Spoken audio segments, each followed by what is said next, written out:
Welcome back. This is Rito here with another Terraria Calamity weapon showcase. We're playing as Danny the Demon. This is the character we just finished a playthrough with. We did a melee Death Mode Calamity playthrough. There's a bunch of new items in Calamity though that really were fun to see as a melee character, because I haven't played melee in Calamity since probably 2018. And so it was really fun to see what they've done to the Ark of the Cosmos and the biome blade. So I just did a showcase video about the biome blade, showing all the different attunements, or as many as I could figure out. It's a little bit of a tricky weapon. But then we've got the Fractured Ark, and this is another huge rework in the Calamity mod. So I wanted to do just a dedicated showcase video for it. And let's just drop a target dummy down here. I'm using an improved dummy from the Louis AFK mod. And I've already got the Fractured Ark on my back. It's got a godly modifier because I believe that's the best you can do. I've not been able to get it to roll to legendary, and that's normal for really unique weapons.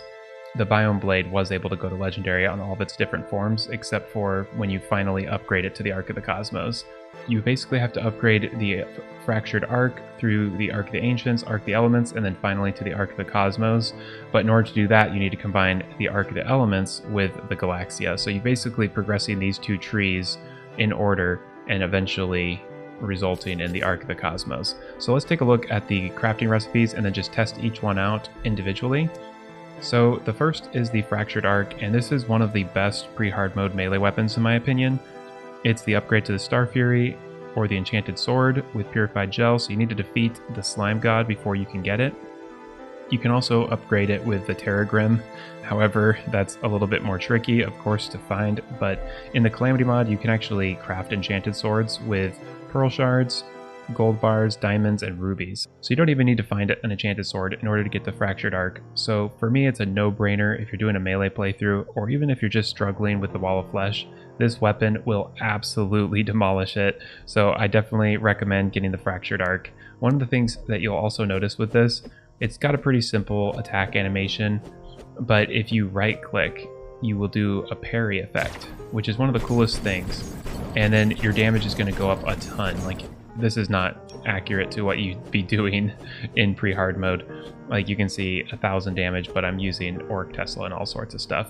But you can see that the damage does go up by pretty much double when you parry, and then it will go and fade back. You'll kind of hear a louder slashing sound as, like, if you parry right here, you'll see there's a cooldown above your character, and I didn't successfully parry, so it didn't say the word parry, and my attacks were not empowered. But if I run over here to this zombie, I can parry. You'll see that it shows the thing, and my attacks are now empowered. It used to be that it would shoot like projectiles, and it was so incredibly overpowered. You could use this well into hard mode. And so they've, I believe, nerfed it a little bit. It seems like it's not shooting those big lasers and being as OP as it was during the Danny the Demon playthrough that we just finished. So now let's take a look at the Ark of the Ancients. So this is the upgrade to the Fractured Ark. You just need a true Excalibur and Cores of Calamity, Living Shards. So you'll need to have defeated Plantera, you'll need to have gone to the dungeon and gotten Ectoplasm, and for the true Excalibur, this just requires Chlorophyte. There's a different recipe for it than what you're going to be used to with vanilla playthroughs, so just keep that in mind. Calamity does change vanilla item crafting recipes. You can see it shoots some projectiles, which are really cool. If we do the parry, the damage goes up quite a bit. Look at that, 7,000.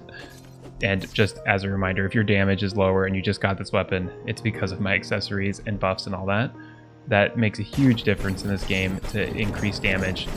But with this weapon, you basically want to practice using it to parry. I think you can parry projectiles, you can parry near the boss, but you want to get a good rhythm of doing your parry, and then once when you hear these loud sounds stop, parry again. You'll be able to just continually stack that. Unless you miss a parry, you can just pretty much parry again and just keep doing lots of damage. So that's a pretty simple weapon, but it's easier said than done because when everything's happening in a boss fight, it can be a little bit tricky to remember your parry, but it's definitely worth it for the extra damage. Let's go ahead and try the Ark of the Elements, and first let's see what it's showing for the crafting recipe. It's just the Ark of the Ancients, of course, the one we just tested, and then the Galactica Singularities. And just as a reminder, these are just the combination of the different fragments from the Celestial event. And so then you combine it with Cores of Calamity, Life Alloys, and Luminite. And for those who need a little reminder, Life Alloy is just the combination of Cryonic, Perennial, and Scoria bars. Because this requires Ancient Manipulator and Luminite, this is going to be something you can get right as you enter post-Moonlord phase of the game. And you can see it carries some pretty high damage as you'd expect for weapons of that category. And you can actually right-click, do your parry, and then do even more damage. Pretty awesome. Oh, he just had a meteorite land. That's fun. Seems pretty late in the game for meteorites, or do they just land at any point? And just to read some of the details on how this works, it's actually quite complex to get it really down, and I'm not a master of this by any means, but you perform a combo of swings. Basically, every 5 swings you'll throw the blade as you've seen, and then if you release the mouse while the blade is out, it will throw the second half towards it, making a scissor snap, and it will kind of make a little line on the screen. I don't get it every time, but every once in a while I can get it to work.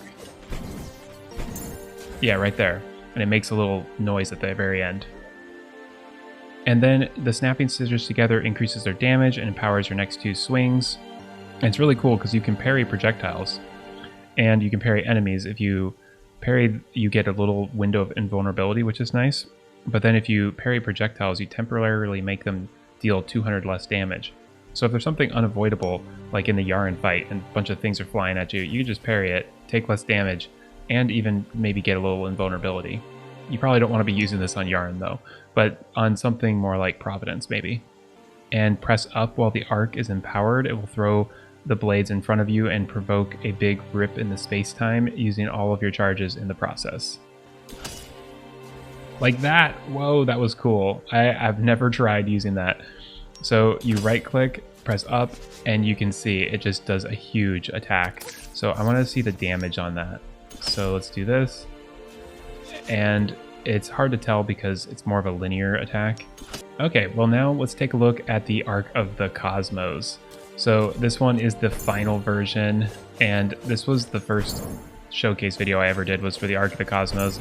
And the old version, it would shoot stars from all different directions and they would home in on the boss.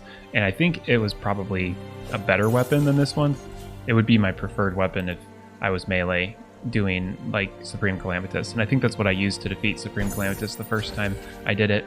So this weapon is very different now because it takes a lot more skill and accuracy and planning instead of just holding down the attack and having everything just home in aggressively at the boss. So let's take a look at the crafting recipe first, and then we can see a little bit more about the effects. So the Galaxia is the half of the recipe, the other half is the Ark of the Elements, and then you just need Auric Tesla, or the Auric bars, from defeating Yaren and collecting Yaren fragments and Auric ore. So the Galaxia is the upgrade to the Broken Biome Blade, the normal Biome Blade, the True Biome Blade, and that is finally upgraded into the Galaxia. I made a whole showcase about the Biome Blade because there's so many things to see, because you can basically attune it to all the different biomes at each stage of the weapon progression, and it has a different effect. So the weapon really has 4 to 5 or more effects for each stage. And so that's like 20 different weapons in 4. I really like how it looks so much like the combination of the Biome Blade tree meeting the Arc tree. And I really appreciate that bit of detail. Like aesthetically, it feels like a pinnacle weapon. You alternate between narrow and wide swings, throwing the blade every 5 swings. The thrown blade is held in place by constellations and will follow your cursor. And releasing the mouse while the blade is out will throw the second half towards it, making the scissors snap and explode into stars. So let's see if I can do that. Yeah, there we go. Yeah, that's much easier. The timing's a lot nicer on that. So when it's out, you let go and it comes back and does extra damage, all sorts of cool stuff. Much, much easier to do. And then you can do the scissor blades with the right click, and it empowers, and you can see it even shoots a sword out while it's empowered. And then once when it stops being empowered, the sound changes again, and so you just want to re-empower it and do lots of damage. You can see we're doing about 45,000 here, even 50,000. If you've empowered it, it shows how much is left. So every time I attack, it actually wears down the empowerment, and it's pretty cool because you can see I still have one more empowered hit on this one, and so I can technically empower all of mine and leave them totally charged up. Kind of a interesting thing I didn't realize you could do with this weapon.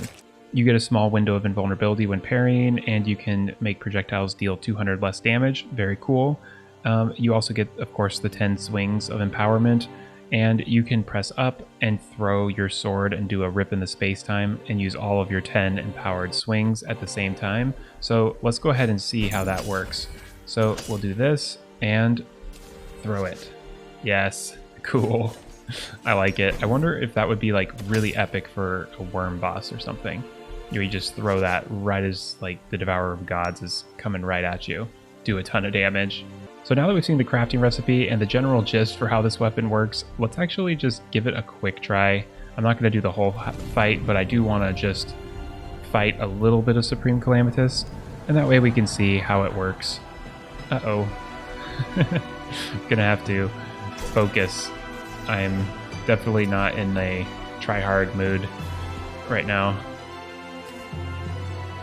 So we've got the orbs that will appear, and we can do all of this. It's a little slow right here. There's probably better, I know there's better weapons because I used them in my playthrough just recently for this part, but that actually does pretty well at destroying those.